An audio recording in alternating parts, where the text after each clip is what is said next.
Question is, a 2 kg sphere moving horizontally to the right with an initial velocity of 5 meter per second strike the lower end of an 8 kg rigid rod AB. The rod is suspended from a hinge at A and is initially at rest. Knowing that the coefficient of restitution between the rod and the sphere is 0.8, determine the angular velocity of the rod and the velocity of sphere immediately after the impact. So क्वेसनले के भनेको छ भने एउटा rod छ जसको चाहिँ मास कति दिएको छ 8 केजी दिएको छ एन्ड एउटा स्पेयर छ जसको मास 2 केजी छ जुन चाहिँ इनिसियली 5 मिटर पर सेकेन्ड भेलोसिटीले मुभ भइरहेको छ in horizontal direction. So we have to find the angular velocity of rod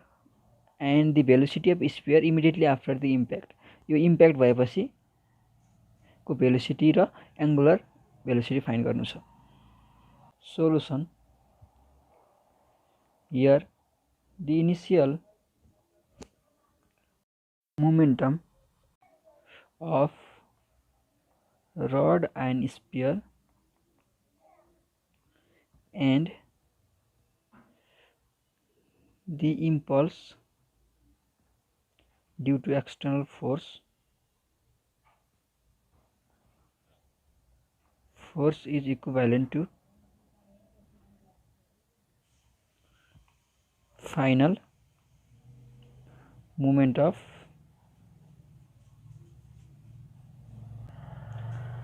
rod and sphere. This is simply a principle of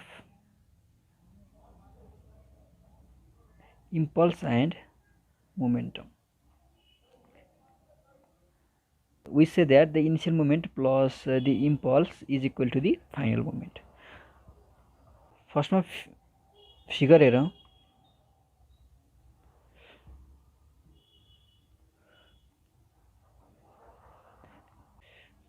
यो एउटा एबी रड छ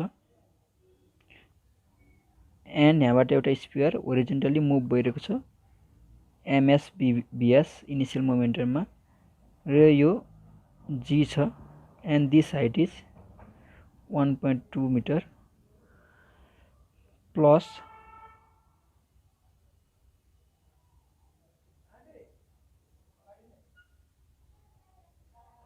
अब यसमा होरिजोन्टल र भर्टिकल इम्प्याक्ट आउँछ. सो भनेको यसलाई भनौं ay del t and यसलाई भनौं ax del t एन्ड यो भनेको सेन्टर अफ ग्राभिटी भयो र यो बीचको डिस्टेन्स कति छ 0.6 मिटर छ एन्ड यो भयो sphere which is equal to the final momentum. So गरौँ अब. सो यो भयो rod A B. So finally यो एमआर बी ड्यास आरले मुभ गर्छ एन्ड अब चाहिँ स्फियरको भेलोसिटी भी ड्यास एस भयो भनेर एज्युम गरौँ ल. एन्ड यो कता मुभ गर्छ यसले यता स्ट्राइक गरेको छ भनेपछि यो एन्टी क्लकवाइज डिरेक्सनमा आई ओमेगा. सो हामी अब के भन्न सक्छौं system momenta 1 plus external force impulse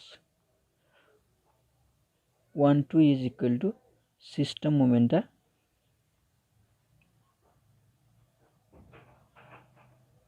2 भन्न सक्छौं. सो अब हेरौं मोमेन्ट अबाउट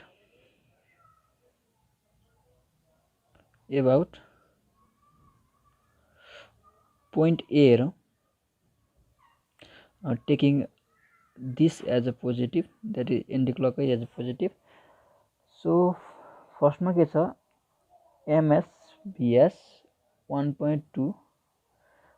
प्लस यसमा कुनै पनि छैन सो 0 इज इक्वल टु यसको केसमा के छ ms vs dash 1.2 plus i omega plus mr b dash r into यो भनेको छ 0.6 छ 0.6 हुने भयो सो दिस इम्प्लाइज ms भनेको छ 2 into bs भनेको इनिशियली 5 छ into 1.2 इक्वल टु ms भनेको 2 b dash थाहा छैन into 1.2 प्लस i भनेको के हुन्छ रडको केसमा 1/12 ml स्क्वायर हुन्छ ओमेगा प्लस mr भनेको छ 8 b dash r into 0.6 हुने भयो सो यो भनेको 12 equal to 2.4 b dash s plus 1/12 into m भनेको 8 into l भनेको 1.2 square omega plus 8 into b dash r भनेको के हुन्छ ओमेगा r हुन्छ into 0.6 सो यो भनेको 2.4 b dash r plus 1.2 square into 8 divided by 12 0.96 omega plus यो भनेको 8 into r भनेको कति छ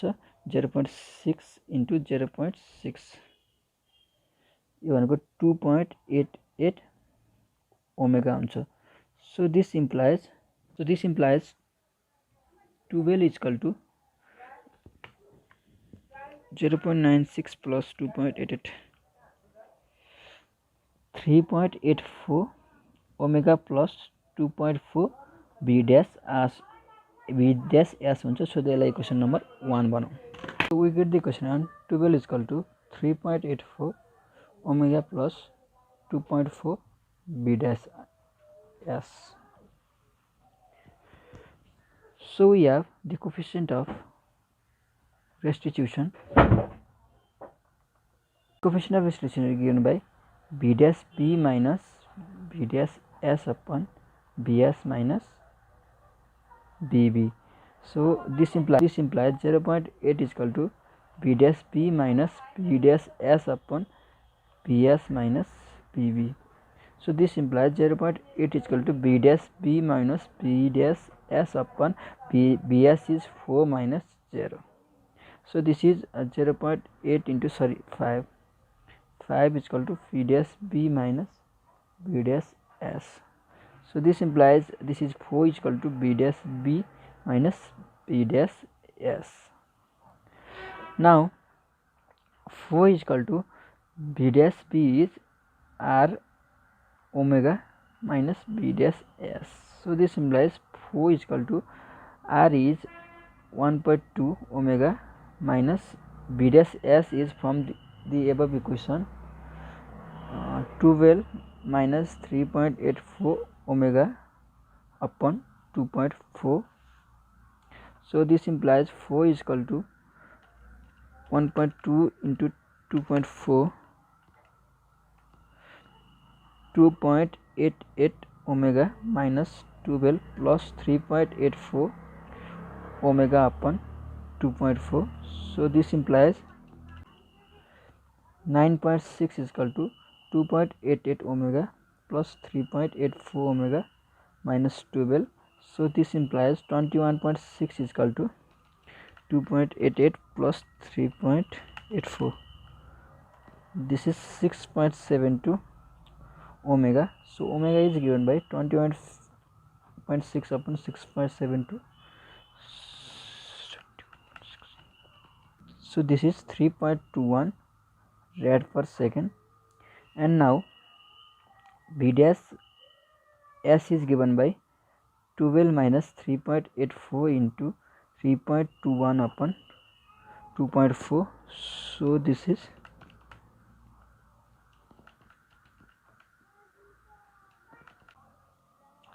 is minus 0.14 meter per second so this is 0.14 in this direction so this is the required answer for this question